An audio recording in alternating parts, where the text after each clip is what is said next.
We continue to follow big news out of Dallas. Cowboys All-Pro guard Zack Martin is set to undergo season-ending ankle surgery, that is. He's missed the past 2 games with that injury and will now miss the remainder of the year.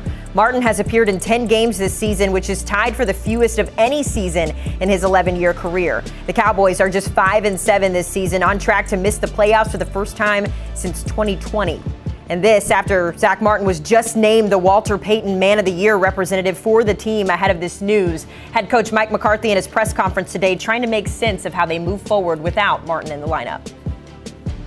You know, Zack is going to have season-ending surgery on his ankle. You know, we started off a couple of weeks ago. We felt like the 2 weeks prior to Cincinnati, we felt that this was a good path for him to, try to get back was for the Cincinnati game. But, as he went through the protocol and the planning, Friday, things kind of didn't look as good as we had hoped. And then Monday there was, some more studies, and then there was a conversation that went on yesterday, and everybody involved felt it was best for him to get to surgery.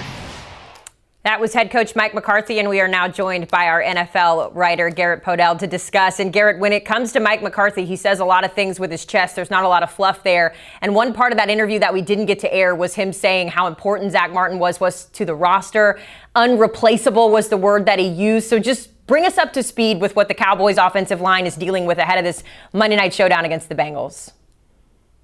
Yeah, thanks for having me, Hailey. I think the big thing to note here is this was a surprise to everybody in Dallas, because when I spoke to Zack Martin after practice today, he told me this kind of came together in the last 24 to 48 hours. He had ankle surgery on this ankle before, and so he tried similar rehab physical therapy treatments to try and play this season, but it just wasn't responding. So he and director of rehab, Britt Brown, has been with the team forever. So many players swear by him, pulled Zack Martin aside and said, look, we probably just need to deal with this ankle injury now. And that's when he kind of came to terms with his season is going to end here in week 14 or before week 14 when they play the Cincinnati Bengals on Monday Night Football. And I think it's also worth noting that the big question is going to be, is he going to play again, right? He's 34 years old, 11th season. His contract with Dallas expires after the year. And he said, look, now's not the time to publicly talk about that. But I thought it was interesting that he told me he spoke on the phone at length with former Cowboys center Travis Frederick, who himself retired early because of injury. Frederick had Guillain-Barré syndrome and retired in his late 20s, I think at age 28. And he said Travis Frederick is one of his best friends, and he simply had chills just recalling his conversation with Frederick that they had on the phone earlier this week. So to me, this is really going to come down to, which Martin said, how does he feel after he has the surgery? And I think when you talk to other people in the locker room, like Micah Parsons, who spoke today, he said he didn't want Zack Martin to go out this way. He said, I would love to have my OGs, Dak Prescott, DeMarcus Lawrence, Zack Martin, all back in 2025 to make one more push at it and try and put together a more memorable season than the 5-7 start that they've had. But it's really going to depend how Martin feels. And right now, he's feeling down for sure. Frustration was his top emotion that he said he was feeling today. Yeah, you and I discussed before we came up that holdout just a couple of years ago has really been the decline that we've seen with Zack Martin. Just hasn't been the same. He's dealt with back injuries this year as well as those ankle injuries. So a lot of big decisions coming in terms of his future when we look big picture. If we bring things back, though, to the Monday night game, CeeDee Lamb, to your point, one of the guys who had words of encouragement for Zack Martin. He's dealing with some own injuries of his own, I should say, a sprained AC joint. He did not practice today, listed as a DNP on the official practice report here, but he is saying that he can play. What do you expect out of the wide receiver there in Dallas?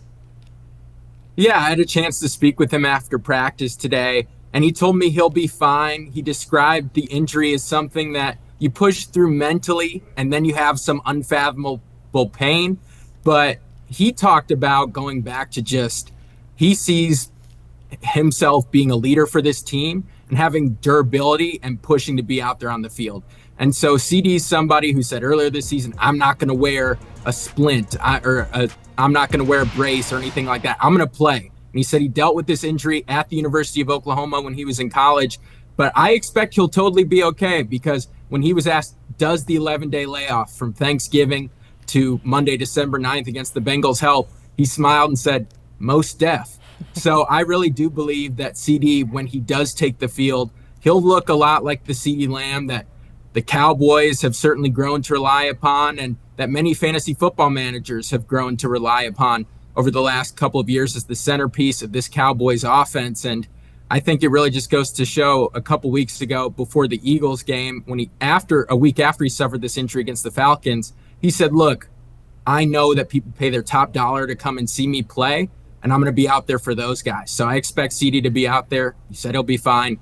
And I expect if he's out there, he's going to play like CeeDee Lamb. Yeah, that's what we've come to expect, to your point. I have a lot of friends who text me from a fantasy perspective asking when he's going to figure it out. But it's just been that kind of year, Garrett. They're 5-7 going into that Monday Night Football game. There's only 4 games left in a year that has been the definition of a roller coaster here. And just to add a little bit more to it, it's a team that lost their starting quarterback a few weeks ago, and things have obviously looked different. But Dak has still found ways to be involved in the organization. I know you spoke with him. We've seen the interview as well that went on just about him endorsing Mike McCarthy to be the head coach for years to come. Just take us inside that conversation that you had with Dak, and what is it about Mike McCarthy that Dak just feels like he has to advocate as keeping him as the head coach?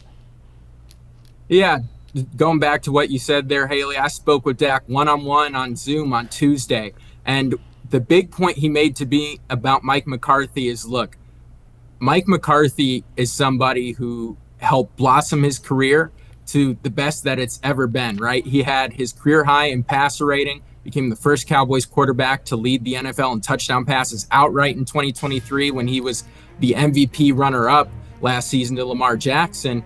And he spoke about just the relationship they have on and off the field. Something Dak and I talked about was after a training camp practice in Oxnard, Dak welcomed his daughter, MJ, earlier in the spring. To illustrate the bond these two guys have, Dak allowed Mike to hold his daughter MJ in his arms after practice. I mean, there's a tight quarterback head coach relationship, and then there's what Dak and Mike McCarthy have. So it goes beyond just the X's and O's of it. He's got that comfort. And also he said, look, Mike deserves a second chance. You mentioned earlier this 2024 season, right? They had a 5-game losing streak, 5-7, but that was after Dak went out. Micah Parsons missed a significant amount of time, 4 or 5 games with a high ankle sprain. DeMarcus Lawrence is still out. You have Zack Martin, who missed the last 2 games and is now out for the season with the ankle injury. It just hasn't been Dallas's year in terms of the injuries. And he said, look, when I've been upright and healthy, 12 wins each of the last 3 years. They're on pace to miss the playoffs this year for the first time since 2020. That was McCarthy's first season when, guess what? Dak fractured his ankle and missed a bulk of that season too. So Dak feels that when Mike McCarthy has him healthy and has a roster with the right amount of depth that you saw during those 3 12-win seasons, that this can be a pretty good ball club. And he said, look, when it comes time to talk to Jerry about it, or if Jerry asks his opinion, he's going to be in Mike's corner. Let's just hope he's very persuasive from their standpoint. We got to keep Dak healthy. That's the conversation. So we'll leave it at that. Garrett, thanks so much for hopping on and talking Cowboys football with this Cowboys fan. The Cowboys will get going on Monday. They wrap up our Week 14 slate. But before you get there, here's what we got for you happening on CBS. A jam-packed 1 o'clock window. Jets, Dolphins, Browns, Steelers. Of course, you also get the Raiders and the Bucks. And then the 4:05 game, very interesting out in the NFC West. The Seahawks and the Cardinals will go at it. All of those games can be found on CBS and streaming on Paramount+.